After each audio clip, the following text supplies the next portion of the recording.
참 예수님, 오늘은 1월 11일 연중 제1주간 수요일입니다. 치유와 구마 기적은 오늘날에도 가능할까? 라는 제목으로 강론 말씀 드리겠습니다. 우리가 연중 시기를 다시 시작하면서 듣게 된 복음에 의하면 질병에 걸려 아픈 사람들이나 마귀에 들려 고생하는 사람들이 예수님을 많이 찾아왔었다는 사실을 알게 됩니다. 예수님께서 이제 막 공생활을 시작하셨음을 감안하면 매우 이례적인 현상인데 그 이유는 기적이 일어났었기 때문입니다. 그 소문은 순식간에 전국에 퍼져서 갈릴레아 지방은 물론 유다 지방, 티로와 시돈 같은 해안 지방, 데카폴리스 같은 내륙 지방에서도 질병과 마귀로 인해 고통받던 사람들이 떼거지로 몰려왔습니다. 여기서 우리가 알 수 있는 것은 치유와 구마 활동이 예수님께서 공생활 동안 행하신 대표적인 활동이었다는 것과 그 활동에서 종종 기적이 일어날 정도로 예수님께서는 당신의 활동에 하느님의 능력이 내리시도록 진정성 있게 임하셨다는 것, 그리고 그로 말미암아 제자들을 비롯한 군중이 예수님을 믿게 되었다는 것입니다. 그래서 우리는 오늘날에는 왜 이런 현상이 일어나지 않는지에 대한 문제의식을 가지고 오늘 복음 말씀을 대할 필요가 있다고 생각합니다.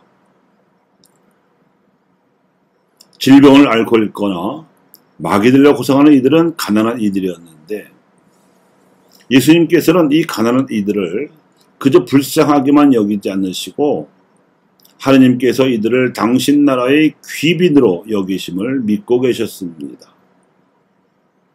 그분의 말씀에 따르면 하느님 나라는 가난한 이들의 것이었고 그래서 이 가난한 이들에게 복음을 전하는 일을 당신이 메시아이심을 드러내는 결정적 징표로 삼으셨습니다.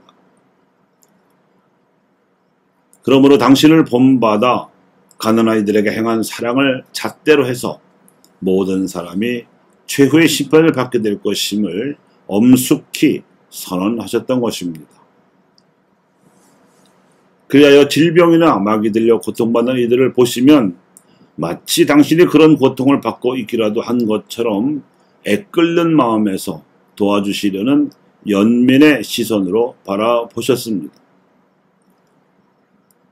그리고 그들을 마주치셨을 때 비록 그들이 당시 율법적 관행으로는 죄인으로 낙인 찍혀 있다 할지라도 그런 선입관에서 벗어나 아주 인격적으로 대하셨습니다.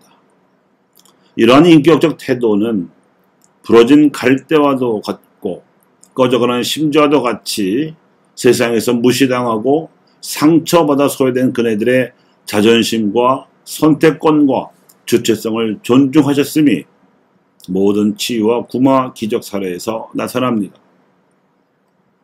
또한 예수님께서는 마치 기적의 능력을 보유하신 것처럼 자신하신 적이 단 한 번도 없으며 그 어느 경우에라도 하나님께서 자비로이 보살펴 주시도록 최선을 다하셨습니다. 이는 기적의 시혜자가 되셨던 그분의 믿음은 물론 수혜자의 믿음도 똑같이 필요로 했던 일이었습니다. 기적은 믿음의 결과이기에 이 두 믿음이 동시에 발휘되지 않으면 절대로 하나님의 자비를 입을 수 없다는 뜻입니다. 따라서 기적이 일어난 후에는 반드시 하나님께 감사를 드리도록 예수님께서는 가르치셨고 감사의 마음으로 기도와 선행을 해야 한다고 요청하셨습니다. 이런 것들이 하나님께서 자비를 베푸실 조건이 될 것이기 때문입니다.